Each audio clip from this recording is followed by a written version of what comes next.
I am now assuming command of this force. I know that the loss of Commander Horton has shaken us all, but if we continue with his strategy, we will prevail.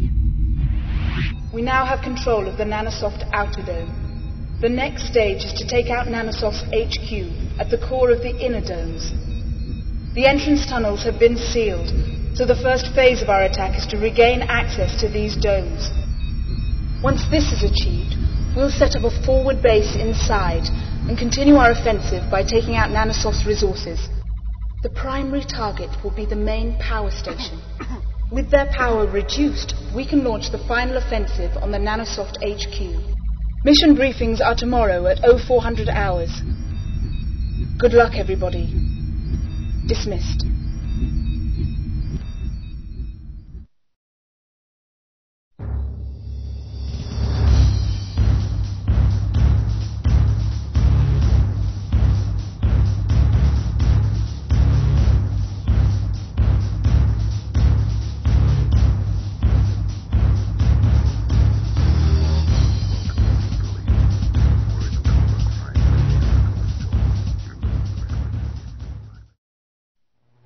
It looked like we'd beaten them, but I wasn't entirely happy.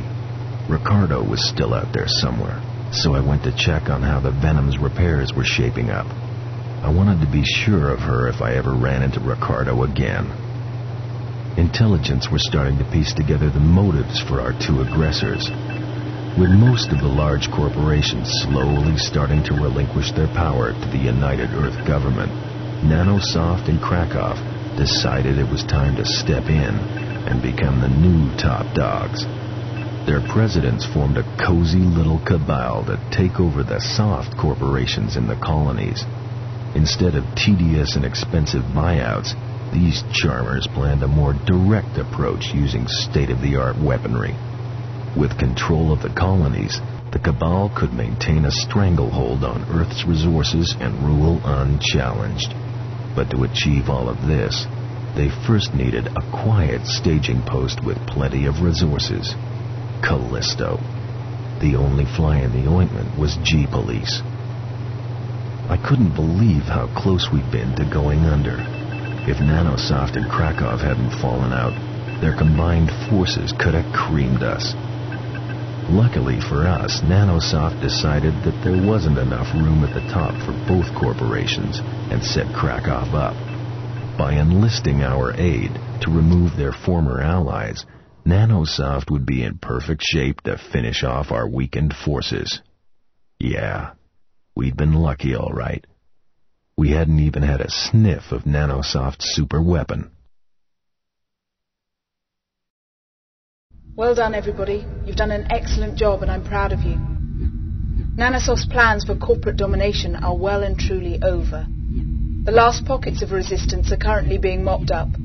We will remain at our present state of alert until they are all accounted for. I'll inform Earth of the situation and request a relief force as soon as we're clear of Jupiter's shadow. In the meantime, the war has resulted in a fair amount of civil unrest and disorder. Quell any subversive behavior, and keep your eyes peeled for any surviving Nanosoft hostiles. I want full G-Police control on Callisto by the time the cavalry arrives. Remember, you can die just as easily in a police incident as you can in a full-blown war, so stay on your toes. Mission briefings at 0600 hours. Dismissed.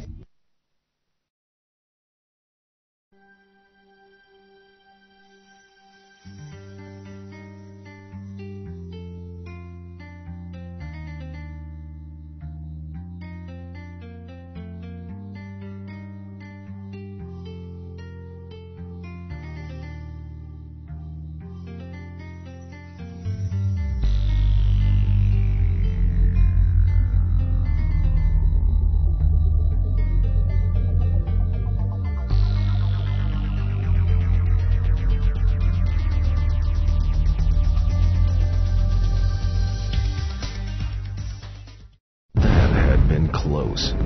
I'd wondered if maybe they planned on using some sort of deep space gunboat, but resurrecting a fully fledged battle cruiser? Hell, you could grease a planet with one of those babies.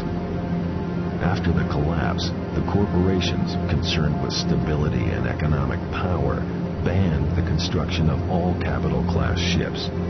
Corporate presidents were now the ultimate authority, and boardrooms would be the battlefields of the future. Nanosoft's private little dream required a more direct approach to boardroom discussions. With a battle cruiser to do their high-level negotiating, Nanosoft could pretty much call all the shots.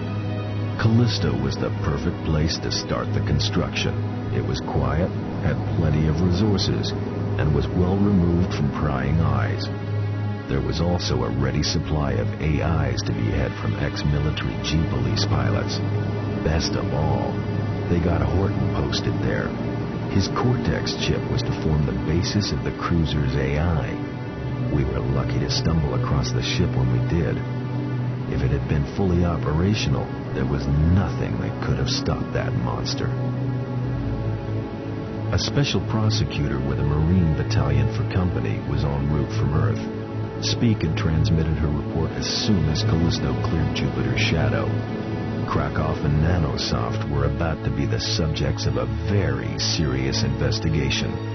Still, thanks to yours truly, there wasn't much left to investigate. A few gutted domes and a whole bunch of corpses. Justice had been done. What was left of Ricardo's body was recovered from the twisted wreckage of his gunship. Horton, Elaine, Tachikawa, and the others had finally been avenged. And, like I said, I never intended to join the G-Police. But now, just like Elaine before me, I reckon I've found somewhere I can just about say I belong. I swear she'd never believe it. If she was still here, that is.